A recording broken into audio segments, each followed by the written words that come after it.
Welcome. It's your friendly neighborhood badger here, and I'm back to talk about damage over time. My thoughts on 3.16 damage over time, because there's a lot of changes coming through. We've got changes to fire damage, both ignite damage and burning damage. We've got changes to cold damage, changes to fizz damage and chaos damage over time that we didn't really realize was going to happen due to a couple of changes to duels. But there's a lot of miscommunication out there. Well, not quite miscommunication, kind of people jumping the gun on how these damage types are actually going to function. And there's some people really delving into it and figuring some stuff out. And there's actually some nerfs masqueraded as buffs. It's a classic GGG way of doing things. So we're going to talk about exactly what that is. The first thing that I do want to talk about, first of all, I think is going to be cold damage, because cold damage over time, almost all cold damage over time skills got a numbers buff on the skills themselves. But what actually happened was they took away elemental equilibrium from these cold builds that really focused on that as a source. So what does this actually mean? So elemental equilibrium used to give plus 25 resistances to enemies of the damage type that hits them, and negative 50 resistance to the other elements. What that meant that on a cold dot build you could either hit with, well, it's usually Orb of Storms or Stormbrand or something like that, to then apply 50% negative cold res to the enemies, right? So what that's actually doing to the enemies, especially endgame bosses, which have a lot of elemental resistance, it's kind of bringing them down to 0 resistance. Now, without this, it was one of the best ways to scale damage. And without this, cold damage now is going to have a lot of other ways. It's going to have to try and figure out a lot of other ways to lower the enemy resistances. Now, we know with damage over time, you cannot penetrate with damage over time, so you can't get cold damage penetration.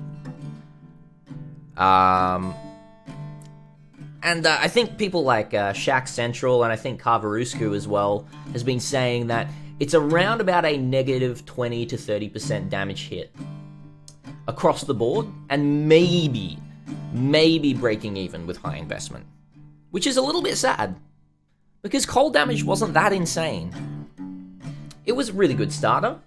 It could do really well throughout the game. Look, there are some defensive buffs coming that we have figured out, especially to ES. So maybe this damage change does make sense. But now I want to talk about fire, and there's two kind of avenues of fire. There's skills that hit and ignite, because ignite can only be procced from a hit. And then there is burning damage as well, which does not rely on a hit. Oh, one more thing I should mention about cold damage is elemental overload, obviously. Now, elemental overload was something that is changing in this new patch. It used to just give 40% more elemental damage if you've dealt a crit in the past 8 seconds. That could be any crit that you deal with any skill. So, you know, that Stormbrand that we were proccing elemental equilibrium with, we could also have a little bit of crit on that to then proc elemental overload. So, cold damage over time builds were both getting 40% more elemental damage and negative 50% resistance to cold damage. Now, these cold damage over time builds have to hit with the skill, crit with the skill that's dealing the cold damage over time for them to get that buff. It's a local buff instead of a global buff now. This means that you're going to want to be casting that skill a lot. I don't think it's going to be too much of an issue with cold damage. Something like Vortex does hit, something like Creeping Frost does hit, and you are going to be casting them a lot. So I think you are going to be getting a crit, just as long as you have, 5 to 10% crit, which is really easy to get on a spell build. So I think Elemental Overload's going to stay relatively the same. However, fire damage, let's talk about this. Because burning damage doesn't hit. Burning damage, such as Righteous Fire, Scorching Ray, you also got, I think, like the Scorching Totems or whatever they're called. The Scorching Ray Totem. No, they're not Scorching Ray Totems. A Searing Bond, that's the one. They don't hit So they are both losing Elemental Overload and Elemental Equilibrium, which is a little bit sad. They've kind of been dumpstered, and initially looking at things, you know, all the numbers have been buffed in all of these skills as well by about 50%, but they're losing about 70 to 80% damage. So it is about a net 20 to 30% damage loss for those as well. I'm really confused at these changes. I really am. I'm extremely confused. Now, what's gone under the radar is the 3%. It's a roundabout. Look, this is not fully calculated, but it's around about a 3% damage increase per well-rolled duel on a damage over time build, if you get some more global damage over time multi. And even more for, I think, Ignite. I think there's some more stats that are getting buffed in Ignite. So Fizz and Chaos, hey, they actually got buffed a bit in the top end, if you get some good duels, which is pretty great. But Ignite damage is something that a lot of people are kind of writing off right now, but I think is actually in a state that's good, that all the other damage types should be in, but they're not now. So Ignite now no longer has reliance on Elemental Equilibrium. Because what happened with Elemental Equilibrium, it meant that your skill that you wanted to deal damage with, you didn't want fire damage on that skill.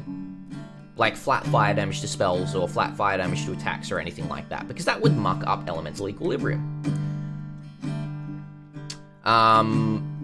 You know, it'd apply to any of your other skills that you wanted to proc Elemental Equilibrium with, and then you weren't able to do that. The buff to fire damage over time Ignite has been... I'm going to actually stop now because I need to concentrate here.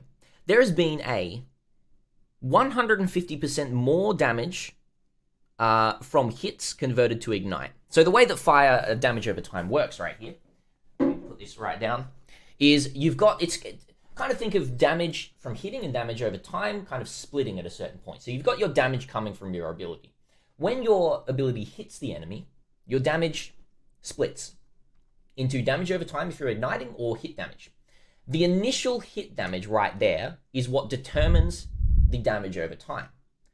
And then your hit damage goes through and then starts applying things like, you know, damage with hits, modifiers, or penetration modifiers, that sort of stuff. That starts to go through and starts to hit, and that doesn't apply to the damage over time. The damage over time is over here. But at this initial point, where the hit damage is calculated into Ignite damage, that has received a 150% buff. 150% more damage. So I think it's gone from 50% to 125% of the initial hit over 4 seconds. So what that means is any sort of flat damage, so fire damage in this case, any sort of flat fire damage that you do have on your initial proc, is going to be multiplied by 150%. This means stacking things like Anger can now be done. We don't care about Elemental Equilibrium. Things like Battle Mage from Inquisitor is now actually going to be really, really good for Ignite builds. Things like using Elementalist and just stacking flat damage across the board.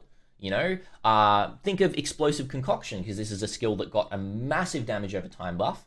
Explosive Concoction has all 3 elements on the gem tag. Awakened, added Cold, Awaken, added Lightning. That's a ton of flat, plus 2 levels to, you know, Explosive Concoction. What has happened with Fire Ignite damage is it has opened up the way to build Ignite in so many different ways. I think one of the best ways is still going to be, it's going to be stacking flat. I don't really want to say this because I think my starter's going to use this unique, but Martyr of Innocence, look at that unique. I'm thinking about a Martyr of Innocence Incinerate build with Elemental Overload, probably on an Elementalist. Is looking way too good. So if I was to wrap everything up here, I would say I'm a little disappointed overall of the damage changes here, because there's a little bit of a disparity that's happened here, and I think GGG probably doesn't want this to happen, but taking away Elemental Equilibrium and Elemental Overload from some damage over time builds is almost halving their damage. It's not quite halving their damage, but almost halving their damage. Yes, there is some more stuff coming through that's going to mean it's, you know, maybe 30%, 40% less damage, But that just feels really bad, especially after all the nerfs that we did get last league to our damage and how that does feel. Do I think that cold damage is still going to be meta in terms of like a slow but very effective kind of bossing build? Yeah, I think so. Cold dot builds, I think, are going to be really good. I think Righteous Fire and Scorching Ray, unfortunately, I think they're just going to fall straight out. And they're just not going to be played at all. Unless there's something that we're missing here. There might be something that we're missing. There always is something we're missing. There always is. We don't have patch notes yet or anything like that. Do I think Ignite builds around about at the end of week 1 to week 2 are going to be some of the most powerful builds in the game? I would put some money on that. I do think that with the buffs to the Ignite damage itself, and then theoretically buffing all of the other Ignite skills around it that deal hit damage, I think with the ways that you can scale flat damage and the ways that you can still get around elemental equilibrium, Black Flame Ring, anyone, I think this is going to be absolutely insane, and I'm really excited to have a look at that. Now, I know this has been a little bit of a strange video, me playing some music, having a bit of fun, but yeah, you know, if you enjoy this video, if you enjoy this random kind of content that I'm putting out right now, hey, give me a thumbs up down below. Leave a comment with your thoughts on damage over time, and remember to hit that sub button as well if you haven't so far, because it really does help me grow a ton. Thanks for watching, everyone. It's been a brain dump, a mind dump, but yeah, I'm going to be back in streaming very soon, so I'll see you all there. Until next time, Badger is out.